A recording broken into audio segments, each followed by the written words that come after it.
اقرأ باسم ربك الذي خلق خلق الإنسان من علق اقرأ وربك الأكرم الذي علم بالقلم علم الإنسان ما لم يعلم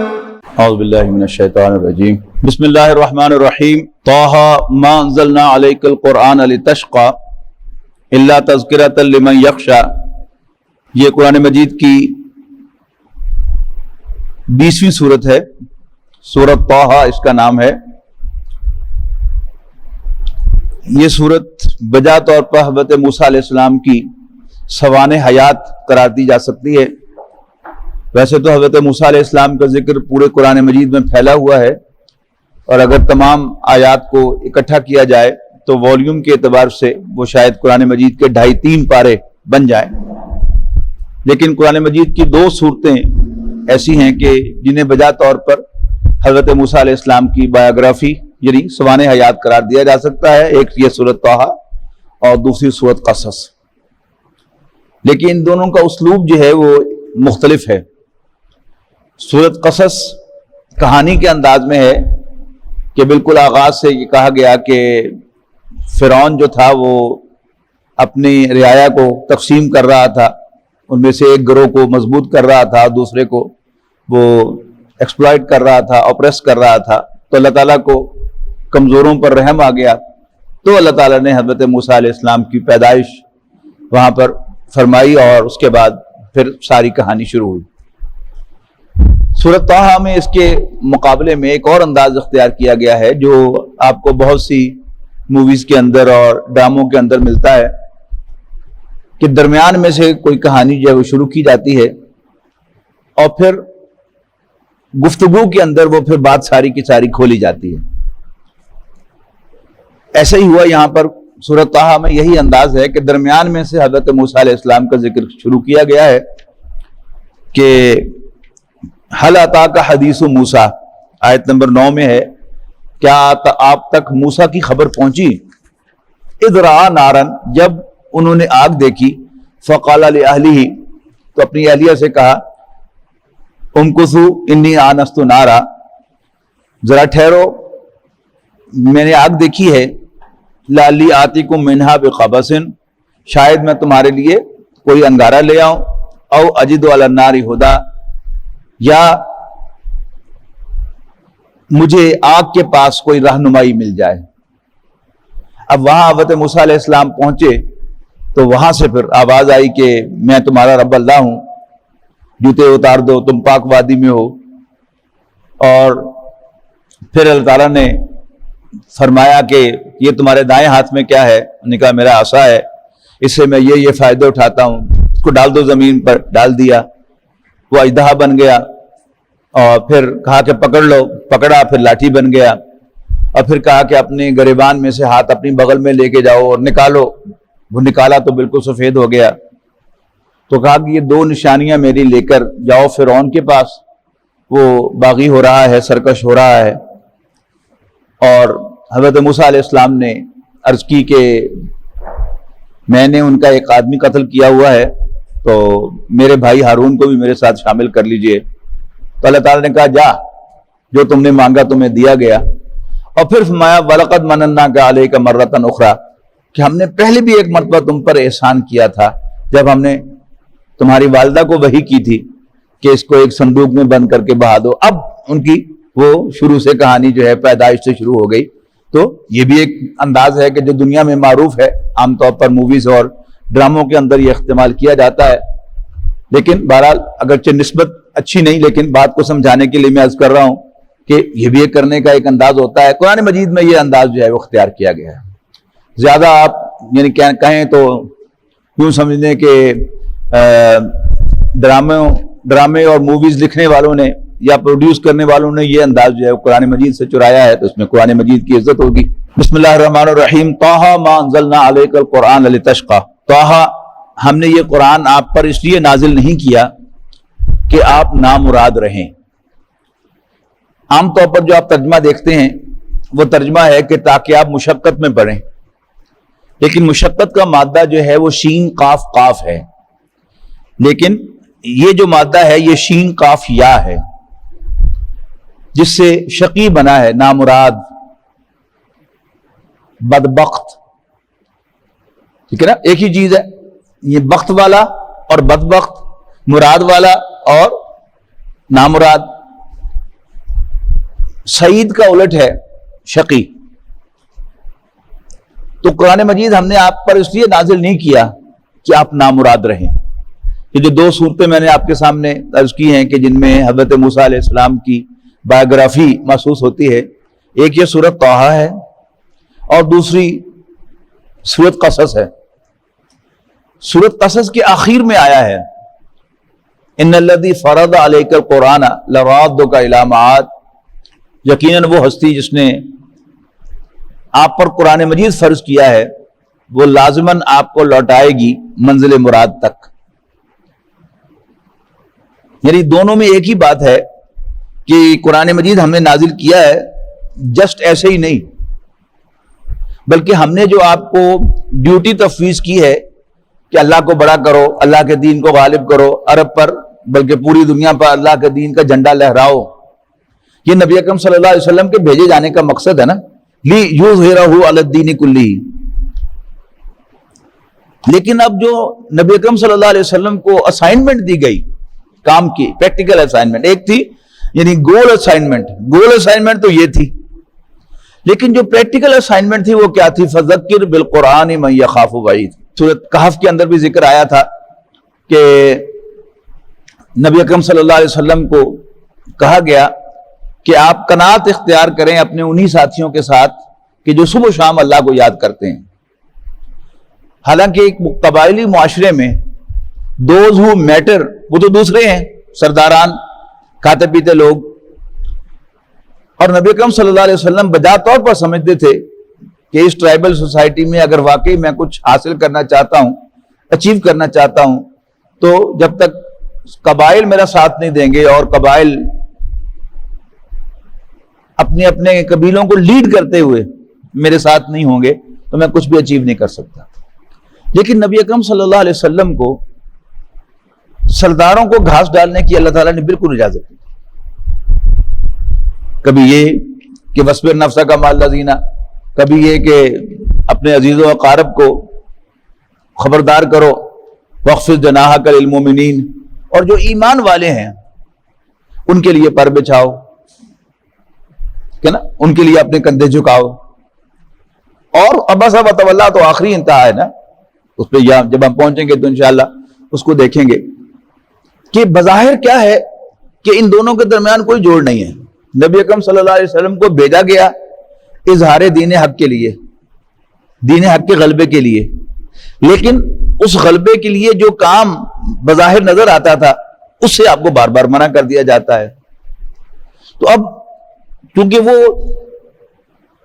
نبی اکرم صلی اللہ علیہ وسلم کو جو کہا گیا ہے وہ کیا ہے؟ فَذَكِّرْ بِالْقُرْآنِ مَن يَخَافُ وَعِيدِ، کہ جو بھی میری ڈانٹ سے ڈرتا ہے آپ اسے قرآن کے ذریعے سے خبردار کرتے رہیں۔ اور اب ان دونوں صورتوں میں جہاں حضرت موسیٰ علیہ السلام کی کہانی بیان کی جا رہی ہے، میں نے پہلے بھی توجہ دلائی تھی کہ دو رسولوں کا، نبیوں کا تذکرہ قرآن مجید میں زیادہ اہتمام کے ساتھ ہے۔ ایک موسیٰ علیہ السلام کہ 2.5-3 پارے ان کے ذکر پر مشتمل ہیں۔ اس کہانی کا بھی حاصل کیا ہے کہ فرعون نے موسیٰ کو قتل کرنے کا پروگرام ان کی پیدائش سے پہلے بنایا، خواب دیکھا، کسی نجومی نے بتایا، وٹ ایور، کوئی بھنک پڑی اس کو، جس کی وجہ سے اس نے بنی اسرائیل میں پیدا ہونے والے بچوں کو قتل کرنا شروع کر دیا کہ جو بچہ پیدا ہو اس کو قتل کر دو۔ لیکن اللہ تعالیٰ کی جو اللہ تعالیٰ کا کام ہے وہ بھی دیکھنے کے لائق ہے کہ اللہ تعالیٰ نے حضرت موسیٰ کی پیدائش بھی فرعون کے محل میں کروائی اور پھر اس کی نظروں کے سامنے اس کو غرق کیا۔ اور حضرت یوسف علیہ السلام کی کہانی کا بھی جو حاصل ہے وہ کیا ہے، جو دکھائی گئی، یعنی اس میں ہدایت کے بہت سے پہلو ہیں۔ سورۃ یوسف کے دوران میں نے آپ کو بہت کچھ اس میں سے نوٹ کروائے تھے، سب کا احاطہ کرنا تو ممکن نہیں ہے کہ اس سورہ یوسف کے اندر حضرت یعقوب علیہ السلام کا جو کردار ہے کہ یوسف اور اس کے بھائی کو تلاش کرو بیٹو، یا بنی اذهبوا، جاؤ، وتحسسوا من یوسف واخیہ، اور یوسف اور اس کے بھائی کو تلاش کرو، ولا تیأسوا من روح اللہ، اللہ کی رحمت سے مایوس نہ ہونا۔ یہ کیا ہے؟ اس کا ایک سبق ہے۔ اور اوور آل اس کہانی کا سبق کیا ہے کہ دیکھو یوسف کے بھائیوں نے علیہ السلام انہیں کنویں میں پھینکا، لیکن اسی کنویں میں پھینکنے جانے والے عمل کو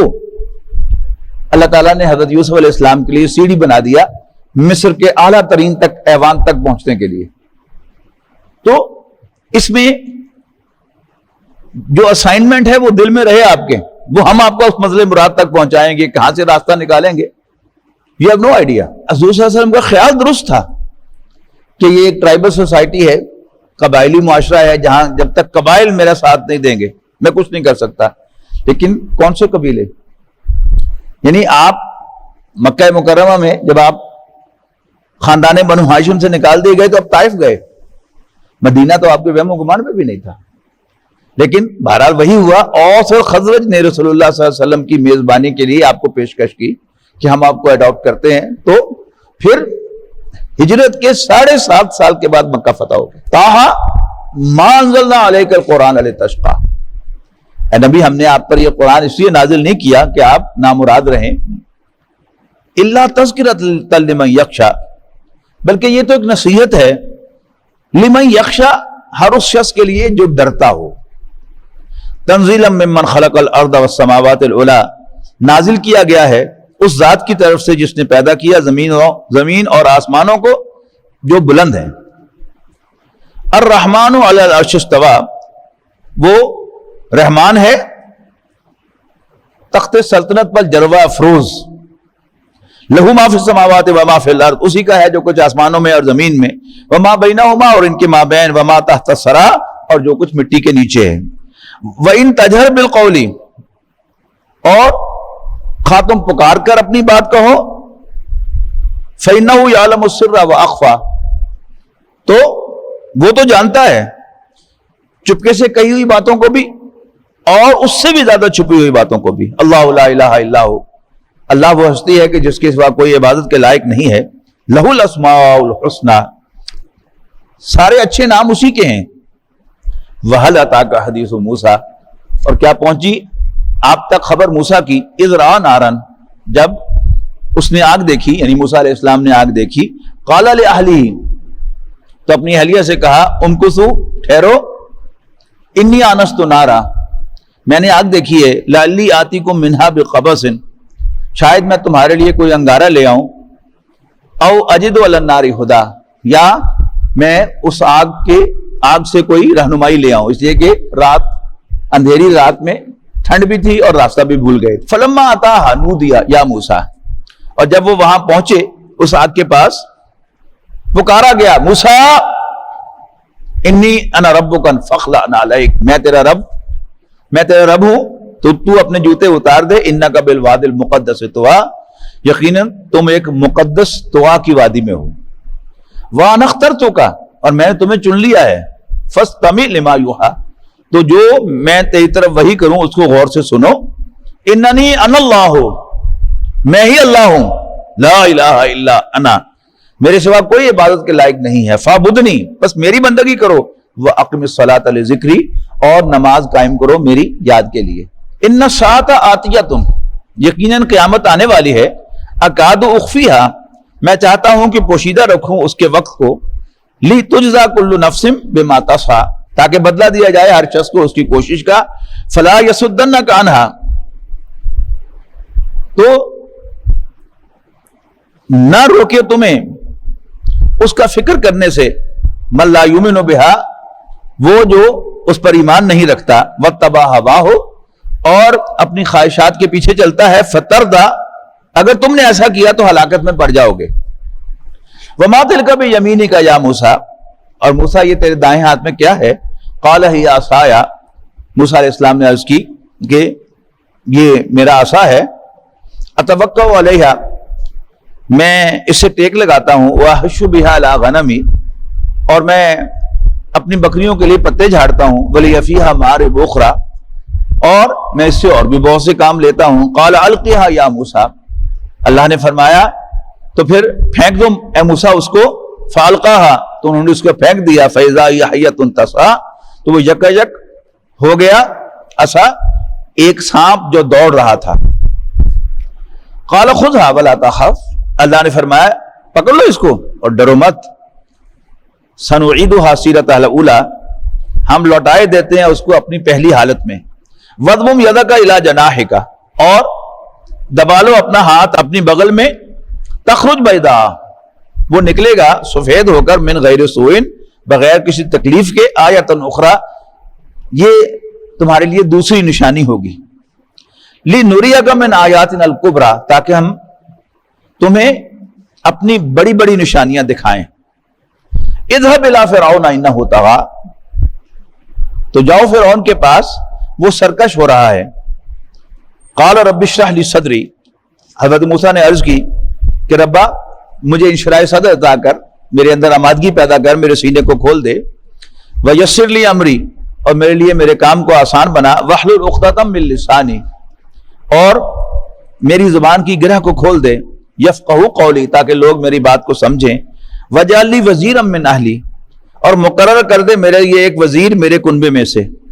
ہارون اخی یعنی میرے بھائی ہارون کو، اشدد بہ ازری مضبوط کر اس کے ذریعے سے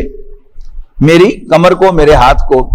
یعنی میرا دست و بازو بنا اس کو، فاشرکہ فی امری اور شریک کر دو اسے میرے نبوت کے کام میں، کئی نسبحک کثیرا تاکہ ہم تیری بہت زیادہ تسبیح کریں، ونذکرک کثیرا اور تجھے بہت زیادہ یاد کریں، انک کنت بنا بصیرا یقیناً تو ہمیں پوری طرح دیکھ رہا ہے، ہمارے حالات سے پوری طرح آگاہ ہے۔ قال قد اوتیت سؤلک یا موسیٰ اللہ تعالیٰ نے فرمایا مطمئن رہو منظور کر لی گئی تمہاری درخواست موسیٰ، وَلَقَدْ مَنَنَّا عَلَيْكَ مَرَّةً أُخْرَى کہ ایک اور مرتبہ بھی ہم نے تم پر احسان کیا تھا، اِذْ أَوْحَيْنَا إِلَىٰ أُمِّكَ جب ہم نے وحی کی تھی تیری ماں کی طرف، ما یوحا جو بھی کی تھی، ان اقذ فیہ فی التابوت کہ رکھ دو اسے صندوق میں، فقذ فیہ فی الیم پھر پھینک دو اس کو دریا میں، فلیلقہ الیم بالساحل تو پھینک دے گا اسے دریا ساحل پر، یاخذہ عدو لی وعدو اللہ اور اس کو اٹھا لے گا میرا دشمن اور اس کا دشمن، وَأَلْقَيْتُ عَلَيْكَ مَحَبَّةً مِّنِّي اور طاری کر دی میں نے تم پر اپنی طرف سے محبت، وَلِتُصْنَعَ عَلَىٰ عَيْنِي تاکہ پرورش پاؤ تم میری نگرانی میں، اس تمشی اختک جب تمہاری بہن چل رہی تھی، فَتَقُولُ هَلْ أَدُلُّكُمْ عَلَىٰ مَنْ يَكْفُلُ تو وہ کہنے لگی کیا میں بتا دوں آپ لوگوں کو ایک ایسے گھرانے کا، من یکفلو جو اس کی کفالت کرے، یعنی حضرت موسیٰ علیہ السلام کے بارے میں یہاں دو باتیں جو ہیں یہ آ گئی ہیں چھوٹے سے حصے میں۔ ایک تو یہ کہ حضرت موسیٰ علیہ السلام کا جو چہرہ تھا اس کو اللہ تعالیٰ نے اس پر اپنی محبت کا ایک عکس ڈالا، اور جو بھی انہیں دیکھتا تھا وہ اٹریکٹڈ محسوس کرتا تھا ان کی طرف، لہذا جب ملکہ فرعون نے انہیں دیکھا تو وہ ان کی محبت میں گرفتار ہوئی اور انہوں نے اس کو ایڈاپٹ کرنے کا پروگرام بنا لیا اس بچے کو، باوجود فرعون کے کہنے کہ یہ کہیں اسرائیلی نہ ہو، لیکن بہرحال وہ خود فرعون بھی بہرحال ایسا نہیں تھا کہ وہ محسوس نہ کرے اپنا، ایک خطرہ سا اس نے محسوس کیا، لیکن بہرحال اٹ وینٹ اللہ تعالیٰ کی طرف سے۔ اب یوں آپ سمجھیے کہ ملکہ نے ایک بچہ اڈاپٹ کیا ہے اور وہ بچہ کسی کا دودھ نہیں پی رہا، بڑی دائیاں ٹرائی کی گئیں، اب ایک ایمرجنسی کی کیفیت ہے نا، جو بھی کہہ رہا ہے کہ جی ایک اور میں لے کے آؤں، ہاں لے کے آؤ، وہاں لے کے آؤں، لے کے آؤں، تو یہ لڑکی جو تھی یعنی موسیٰ علیہ السلام کی بہن یہ کہنے لگی کہ میں آپ کو ایک ایسا گھرانہ نہ بتاؤں کہ یہ اس کی بڑی اچھی پرورش کرے، تو انہوں نے کہا ہاں لے کے آؤ، تو اپنی والدہ کو لے کے آ گئی، اور یوں موسیٰ علیہ السلام نے اپنی والدہ ہی کا دودھ پیا اور انہی کی گود میں پلے۔ استمشی اختک فتقول هل ادلکم علی من یکفلہ فرجعناک الی امک تو ہم نے تمہیں لوٹا دیا تمہاری والدہ کی طرف، کئی تقر عینھا ولا تحزن تاکہ اس کی آنکھ ٹھنڈی ہو اور وہ غم نہ کھائے، وقتلت نفسا اور تم نے ایک شخص کو قتل کر دیا، فنجیناک من الغم تو ہم نے تمہیں نجات دی غم سے، وفتنا کا فتونا، اور ہم نے تمہیں اس طرح آزمائشوں میں سے گزارا، فلبثت سنین فی اہل مدین، اور تم نے اہل مدین میں کئی سال گزارے، ثم جئت علی قدر یا موسیٰ، پھر تم آ گئے تقدیر میں طے شدہ وقت پر اے موسیٰ، واصطنعتک لنفسی، اور بنا لیا میں نے تمہیں اپنے کام کے لیے، اذهب انت واخوک بآیاتی، جا تو اور تمہارا بھائی میری نشانیاں لے کر، میری آیات لے کر، ولا تنیا فی ذکری، لیکن میری یاد میں سستی نہ کرنا، یعنی جو بھی اللہ کے راستے میں کوئی محنت کرنے کے لیے نکلے، اللہ کے دین کو غالب کرنے کے لیے نکلے، یا کوئی بھی دین کا کام ہو، تو اس میں موسٹ امپورٹنٹ کیا ہے؟ ولا تنیا فی ذکری، میری یاد میں سستی نہ کرنا۔ یعنی یہ عام طور پر ہوتا ہے ہم لوگوں سے کہ ہم یہ سمجھتے ہیں کہ شاید اب چونکہ ہم دین کے بیان کرنے والے بن گئے ہیں، مترجمے قرآن ہو گئے ہیں، مدرس قرآن ہو گئے ہیں، تو شاید ہمیں اللہ کی ذکر کی ضرورت نہیں ہے، حالانکہ وہ ضرورت شاید بڑھ جاتی ہے۔ اللہ تعالیٰ کی یاد دل میں ہوتی ہے تو شیطان جو ہے وہ دور رہتا ہے، اور ہمارے ذہنوں میں غلط تصورات جڑ نہیں پکڑتے۔ لیکن اگر اللہ کی یاد سے ہم غافل ہو جاتے ہیں تو پھر بظاہر ہم قرآن مجید پڑھ رہے ہوتے ہیں، لیکن ہمارا ذہن کہیں کا کہیں چلا جاتا ہے۔ یہی وہ بات ہے کہ جو نبی اکرم صلی اللہ علیہ وسلم کو خطاب کر کے سورہ نحل میں ہم پڑھ کے آئے ہیں کہ اذا قرأت القرآن فاستعذ باللہ من الشیطان الرجیم، جب بھی قرآن پڑھو تو شیطان مردود سے اللہ تعالیٰ کی حفاظت ضرور حاصل کر لیا کرو، اللہ تعالیٰ کی پناہ میں ضرور آ جایا کرو۔ وَيَشْفِ صُدُورَ قَوْمٍ